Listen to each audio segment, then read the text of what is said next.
স্বাধীনতা যুদ্ধ, এই স্বাধীনতা যুদ্ধের সাথে আমাদের এই যে গণঅভ্যুত্থান, এই গণঅভ্যুত্থানকে মেলাতে চেষ্টা করলো। দেখেন, এই গণঅভ্যুত্থানে আমরা সবাই ছিলাম, আমরা এখানে যারা আছে আমরা সবাই ছিলাম, আমরা সবাই লড়াই করেছি। কিন্তু আপনারা যখন গুপ্ত ছিলেন, আপনারা যখন আপনাদের পরিচয় লুকিয়ে কোথায় কোথায় আপনারা কি কি ক্ষয়কারী নাচছেন আমরা জানি না, কিন্তু আমরা রাজপথে ছিলাম। আমাদের এই রিক্সা মামারা রাজপথে ছিলেন, আমাদের যারা ক্ষুধা ভোলার জন্য ডান্ডি খায়, যাদের পড়াশোনা করার সুযোগই হয় নাই, তারা রাজপথে ছিল। আমাদের শ্রমিকরা রাজপথে ছিল, আমরা সবাই রাজপথে ছিলাম। এই গণ অভ্যুত্থান সেটা কারো একার না, এটা সর্বজনের দেশ, সর্বজনের লড়াইয়ের একটা ফসল। আমরা এই গণ অভ্যুত্থানের মাধ্যমে 71 সালে আমরা যেই রাষ্ট্রের স্বপ্ন দেখেছিলাম, সাম্য, মানবিক মর্যাদা, সামাজিক ন্যায় বিচার, যে রাষ্ট্রটা আমরা 72 সালে পাইনি, সেই রাষ্ট্রটা পুনর্গঠন করতে পারতাম আমরা এই 24 সালে এসে, কিন্তু আমরা সেটা দেখতে পাচ্ছি না।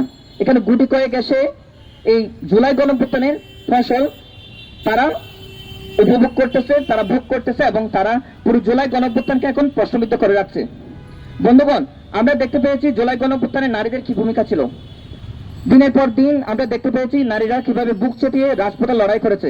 কিন্তু এই ছাত্র শিবিরের কেন জানি এই নারীদের প্রতি বেশি ক্ষোভ, কারণ আমরা দেখতে পাচ্ছি তারা নারীদেরকে টার্গেট করে, বিশেষ করে নারীদেরকে টার্গেট করে। আমি যদি আপনাদেরকে মনে করিয়ে দিতে চাই, 15 জানুয়ারি যখন আদিবাসীদের উপর হামলা হলো, আমি নিজেও ছিলাম, সেদিন ধরে ধরে নারীদেরকে মাথায় আঘাত করা হচ্ছিল, যেটা খুবই সন্দেহান। আমাদের কেন জানি সন্দেহ লাগে, আওয়ামী লীগের আমলে ছাত্রলীগের সাথে ঢোকে যেসব নারী নিপীড়নের ঘটনা ঘটেছিল, আমাদের নারীদেরকে যে তারা ছাত্রলীগ হামলা করত, ওখানে ছাত্র শিবিরের একটা বিশেষ সম্পৃক্ততা আছে বলে আমার কাছে মনে হয়।